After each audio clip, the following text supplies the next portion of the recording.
The women had learned not to hope. For weeks, the group of German POW women had been moved from place to place. Cold rail cars, overcrowded holding areas, unfamiliar camps. Each stop was the same.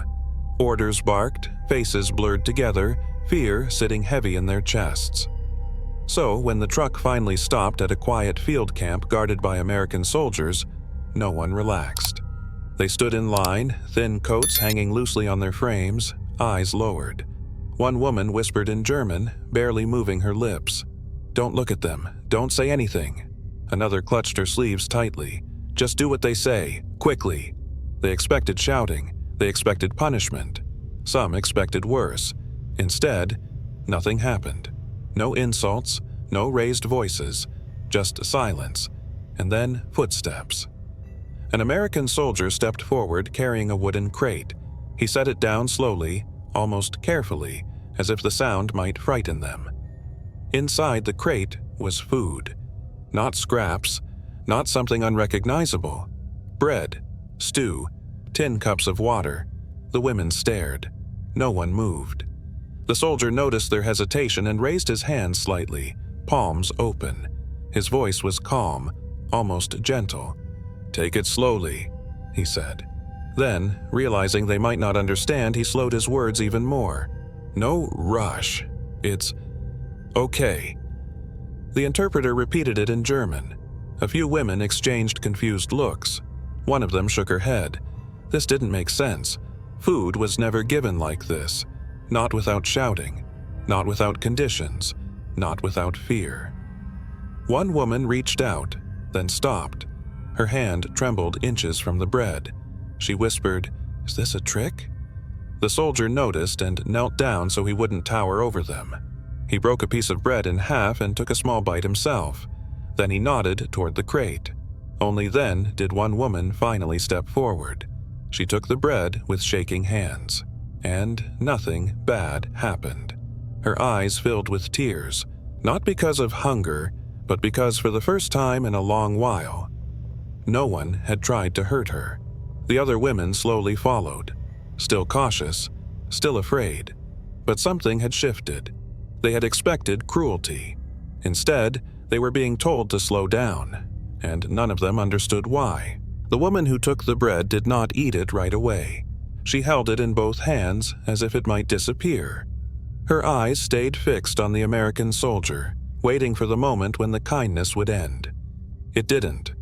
No shouting followed, no punishment, no sudden change in tone. Instead, another soldier walked over and quietly placed more cups on the table. "Water. Clean." One of the women whispered, barely audible, "Why are they doing this?" No one had an answer. The interpreter spoke softly, choosing his words carefully. "They say, you don't have to hurry. Eat slowly." The phrase didn't make sense to them. In every place they had been before, food meant chaos. People were pushed. Orders were screamed. You ate fast or not at all. Here, the soldiers waited. One woman tried to eat too quickly. After 2 bites, she began to cough, panic flashing across her face. Instantly, an American medic stepped forward, not roughly, not urgently, but calmly. He held up a hand and motioned for her to slow down. "Easy," he said gently. "Easy." He poured a little water into her cup and waited until she nodded. No one touched her. No one punished her. That was when something truly broke inside them. Several women began to cry, not loudly, not dramatically, but silently. Tears ran down their faces as they stared at the food in their hands. One of them whispered, her voice shaking, "They're treating us like people." An older woman sat down heavily on a crate, pressing the bread to her chest. "I forgot what that feels like," she said. The American soldiers did not look away. They did not mock them. They simply stood nearby, giving space, as if they understood that this moment mattered. For the first time since their capture, the women realized something terrifying and beautiful at the same time. No one here wanted to hurt them, and that scared them almost as much as cruelty once had. Night came quietly. No sirens, no shouting, just the sound of wind moving through the trees beyond the camp fence. The women were led into a wooden barracks. It wasn't comfortable, but it was clean. Fresh straw on the floor, blankets folded neatly on the bunks. One woman ran her fingers over the blanket, testing it as if it might vanish. "It's real," she whispered. An American guard stood near the door, not watching them, but the hallway. He kept his distance, eyes forward. When one of the women flinched at a sudden noise outside, he spoke softly. "It's just the generator. You're safe here." The interpreter repeated the words in German. Safe. The word felt strange, heavy, dangerous to believe. Later, a medic came in with a small lantern. He checked on each woman slowly, respectfully. When he reached one younger woman with bruised hands, she pulled back instinctively, panic flooding her face. "Please, don't," she whispered. "I didn't do anything." The medic froze immediately and stepped back. "I won't touch you," he said calmly. "Only if you say yes." The interpreter translated. There was a long pause. Then, slowly, the woman nodded. He examined her hands gently, never rushing, never forcing. When he was done, he wrapped them carefully and stepped away. No orders, no threats, no punishment. After the medic left, the women sat in silence for a long time. One finally spoke.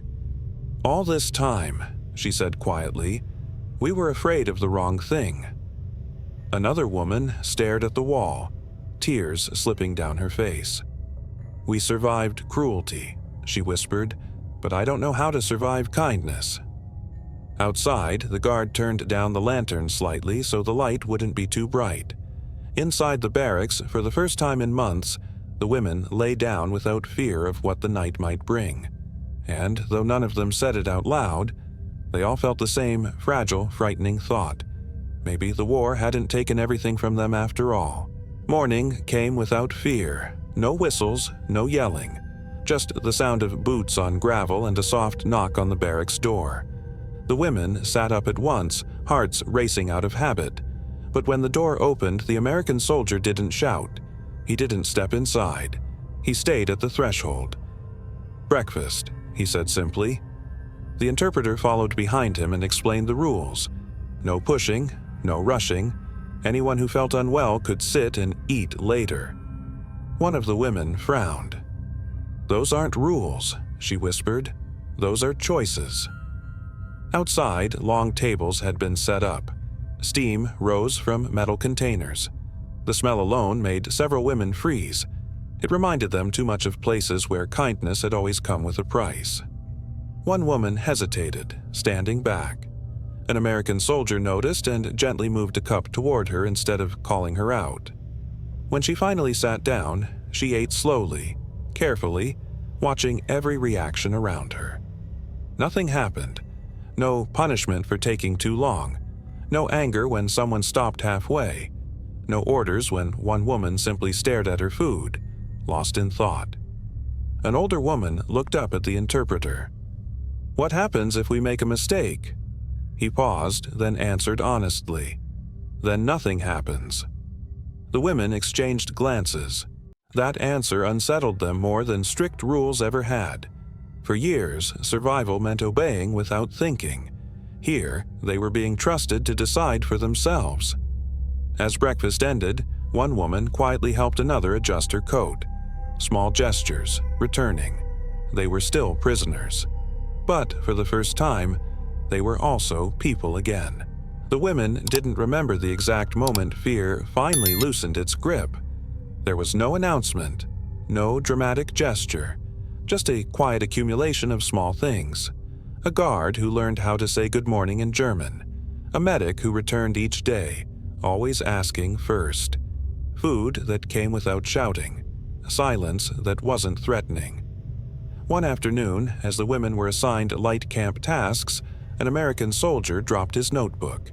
Papers scattered across the dirt. Without thinking, one of the women bent down to help him. She froze the second she realized what she had done. Apologies rushed to her lips, but none were needed.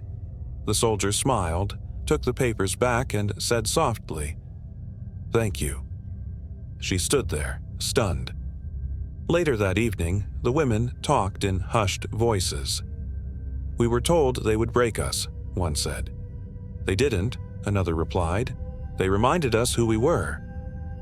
When the war ended months later and the women were processed for release, one of the American soldiers stood nearby as they boarded a transport truck.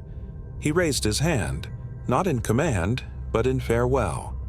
One woman pressed her hand to her chest and nodded back. Years later, she would struggle to explain what stayed with her most. Not the hunger, not the fear, but the moment she learned that even in war, someone could choose kindness, and that choice changed everything.